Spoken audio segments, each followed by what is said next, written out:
Atlantic మహాసముద్రం నడిబొడ్డున ఊహించని రేంజ్ లో ఒక high voltage military action thriller movie scene repeat అయింది. సముద్రపు అలల మధ్య నౌకల వేట, ఆకాశం నుంచి దూసుకొచ్చిన హెలికాప్టర్లు, డేర్ డెవిల్ స్టంట్స్ ను తలపిస్తూ తాళ్ల సాయంతో నౌకలోకి దూకిన సాయుధ కమాండోలు. ఏదో హాలీవుడ్ సినిమా అనుకుంటే పొరపాటే.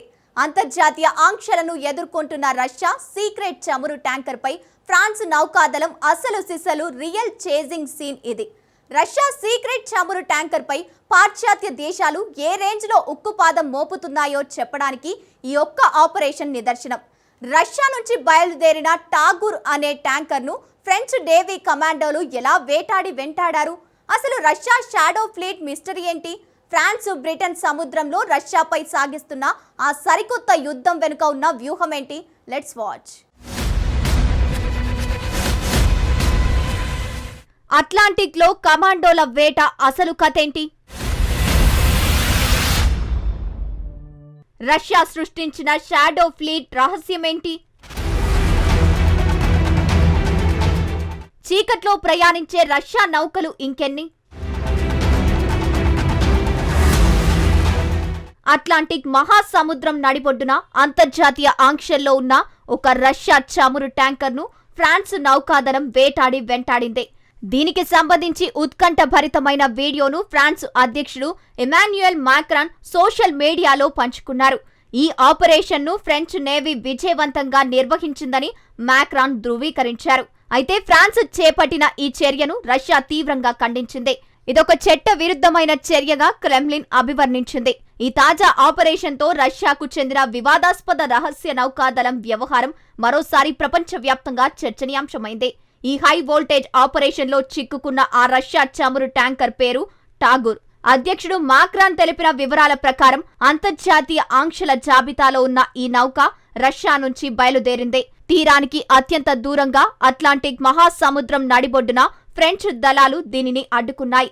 అంతర్జాతీయ సముద్ర చట్టాలకు లోబడే ఈ మిషన్ ను పూర్తి చేసినట్లు మాక్రాన్ స్పష్టం చేశారు. బ్రిటన్ సహా పలు అంతర్జాతీయ భాగస్వామ్య దేశాల సహకారంతో ఈ ఆపరేషన్ సాగిందని ఆయన వెల్లడించారు. అంతర్జాతీయ ఆంక్షలను ధిక్కరిస్తూ సముద్ర చట్టాలను ఉల్లంఘిస్తూ వెళ్తున్న నౌకను అడ్డుకున్నట్టు చెప్పాడు. ఈ చమురు నిధులతో ఉక్రెయిన్ పై రష్యా 4 ఏళ్లకు పైగా సాగిస్తున్న యుద్ధాన్ని కొనసాగించడం ఎంత మాత్రం ఆమోదయోగ్యం కాదని ఫ్రాన్స్ అధ్యక్షుడు మాక్రాన్ విమర్శించారు.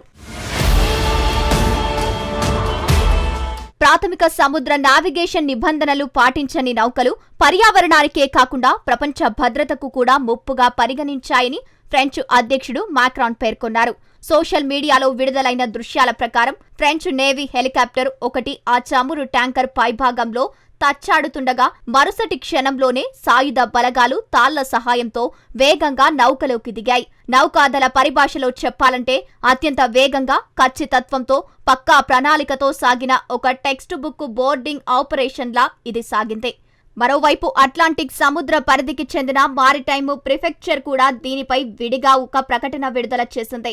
బ్రిటన్ తీరానికి పశ్చిమంగా 400 నాటికల్ మైళ్ల కంటే ఎక్కువ దూరంలో అంతర్జాతీయ సముద్ర జలాల్లో ఫ్రెంచ్ నౌకాదళం ఈ చమురు ట్యాంకర్ ను అడ్డుకుని రంగంలోకి దిగినట్లు ఆ ప్రకటన ధృవీకరించింది. నిజానికి నకిలీ జెండాతో ప్రయాణిస్తోందన్న అనుమానంతోనే సదరు నౌక జాతీయతను తనిఖీ చేయడానికి ఈ ఆపరేషన్ చేపట్టారు. నేవీ తనిఖీ బృందం నౌకలోకి ప్రవేశించిన తర్వాత అక్కడి పత్రాలు పరిశీలించగా వారు ఊహించినట్లే జెండా గుర్తింపులో అక్రమాలు జరిగినట్లు స్పష్టమైంది.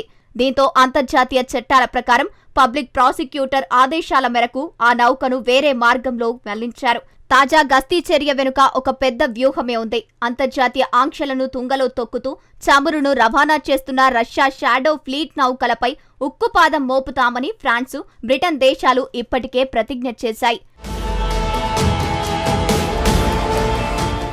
ఈ క్రమంలోనే గత మార్చిలో బ్రిటన్ ప్రధాని కీర్ స్టార్మర్ కీలక నిర్ణయం తీసుకున్నారు. రష్యా షాడో ఫ్లీట్ తో సంబంధం ఉన్న ఏ నౌకనైనా స్వాధీనం చేసుకోవడానికి బ్రిటన్ సైన్యానికి పూర్తి అధికారాలు ఇచ్చారు. ఫ్రాన్స్ ఇలాంటి ఆపరేషన్ చేయడం ఇదే మొదటిసారి కాదు. 2025 సెప్టెంబర్ నుంచి ఇప్పటి వరకు రష్యా షాడో ఫ్లీట్ కు చెందినవిగా అనుమానిస్తున్న మరో 3 నౌకలను ఫ్రెంచ్ దళాలు అడ్డుకున్నాయి. ఈ ఆపరేషన్లు కేవలం అట్లాంటిక్ మహాసముద్రానికే పరిమితం కాకుండా ఉత్తర సముద్రం నుంచి మధ్యధర సముద్రం వరకు విస్తరించాయి. 2025 అక్టోబర్లో అట్లాంటిక్ తీరంలోని బెనిన్ జెండాతో వెళ్తున్న బారిక్ అనే ట్యాంకర్ను ఫ్రెంచ్ అధికారులు సీజ్ చేశారు. 2026 మార్చి 1న ఉత్తర సముద్రంలో బెల్జియం దళాలకు మద్దతుగా రంగంలోకి దిగిన ఫ్రెంచ్ నేవీ హెలికాప్టర్లు గినియా జెండాతో ప్రయాణిస్తున్న ఆథర్ అనే ట్యాంకర్ను స్వాధీనం చేసుకున్నాయి. కొన్ని వారాల క్రితం మధ్యధర సముద్రంలో రష్యాకు అనుబంధంగా ఉన్నట్లు అనుమానిస్తున్న దానా అనే మరో ట్యాంకర్ను కూడా అడ్డుకున్నారు. అసలేంటి షాడో ఫ్లీట్? నివేదికల ప్రకారం 2022లో ఉక్రెయిన్పై రష్యా దాడి చేసిన తరువాత EU, అమెరికా, G7 దేశాలు మాస్కోపై కఠినమైన ఆంక్షలు విధించాయి. అయితే ఈ ఆంక్షలను తప్పించుకుని ప్రపంచవ్యాప్తంగా తమ చమురు వ్యాపారాన్ని యథేచ్ఛంగా కొనసాగించడానికి రష్యా ఒక రహస్య నెట్వర్క్ను ఏర్పాటు చేసుకుంది. దీన్నే షాడో ఫ్లీట్ అంటారు. యజమానులు ఎవరో తెలియకుండా పాతబడిపోయిన ట్యాంకర్లను ఈ షాడో ఫ్లీట్లో వాడుతారు. ఈ రహస్య నౌకలు ట్రాకింగ్ను తప్పించుకోవడానికి తరచూ తమ దేశపు జెండాలను మార్చేస్తుంటాయి. అంతర్జాతీయ నావిగేషన్ పరిభాషలో దీనిని ఫ్లాగ్ హప్పింగ్ అంటారు. నౌకలు పట్టుబడకుండా ఉండేందుకు అనుమానాస్పద రిజిస్ట్రేషన్ను వాడుతుంటాయి. దీనివల్ల వీటిని కనిపెట్టడం, చట్టపరమైన చర్యలు తీసుకోవడం భద్రతా దళాలకు పెద్ద సవాలుగా మారుతోంది. ఈ నౌకల నిర్వహణలో ఎలాంటి పారదర్శకత ఉండదన్న ఆరోపణలు బలంగా ఉన్నాయి. నమ్మదగిన ఇన్సూరెన్సు లేకపోవడం, సరైన మరమ్మతులు చేయకుండానే వీటిని సముద్రాల మీదకు వాడటం ఆందోళన కలిగిస్తోంది. అంతెందుకు, రష్యా ఆక్రమిత ఉక్రెయిన్ భూభాగాల నుంచి తొలగించిన ధాన్యాన్ని కూడా కొన్ని నౌకలు అక్రమంగా రవాణా చేశాయనే తీవ్ర ఆరోపణలు ఉన్నాయి. ఈ పరిణామాలు అంతర్జాతీయ పర్యావరణ నిపుణులను తీవ్ర ఆందోళనకు గురిచేస్తున్నాయి. సరైన ఇన్సూరెన్స్ లేని, కాలం చెల్లిన ఇలాంటి పాత చమురు ట్యాంకర్లు సముద్రం నడిబొడ్డున ప్రమాదాలకు గురైతే వాటి నుంచి లీక్ అయ్యే చమురుతో సముద్ర జీవరాశి సర్వనాశనమయ్యే ప్రమాదముందని నిపుణులు హెచ్చరిస్తున్నారు. ప్రస్తుతం రష్యా షాడో ఫ్లీట్లో భాగమని అనుమానిస్తున్న దాదాపు 600 నౌకలపై యూరోపియన్ దేశాలు ఆంక్షలు విధించాయి. పాశ్చాత్య దేశాలు ఇప్పుడు వీటిని వేటాడేందుకు పక్కా వ్యూహాలతో ముందుకు సాగుతున్నాయి. నౌకల వారీగా రికార్డులను పరిశీలిస్తూ వాటి ప్రయాణ మార్గాలను జల్లెడపడుతూ పాశ్చాత్య దళాలు నిఘా పెంచాయి. హెలికాప్టర్లతో చమురు ట్యాంకర్ పైకి కమాండోలు షాడో ఫ్లీట్ను సీజ్ చేస్తున్నారు. ఈ చేంజింగ్ దృశ్యాలన్నీ చూస్తుంటే ఏదో హాలీవుడ్ మిలిటరీ యాక్షన్ సినిమాను తలపిస్తున్నాయి.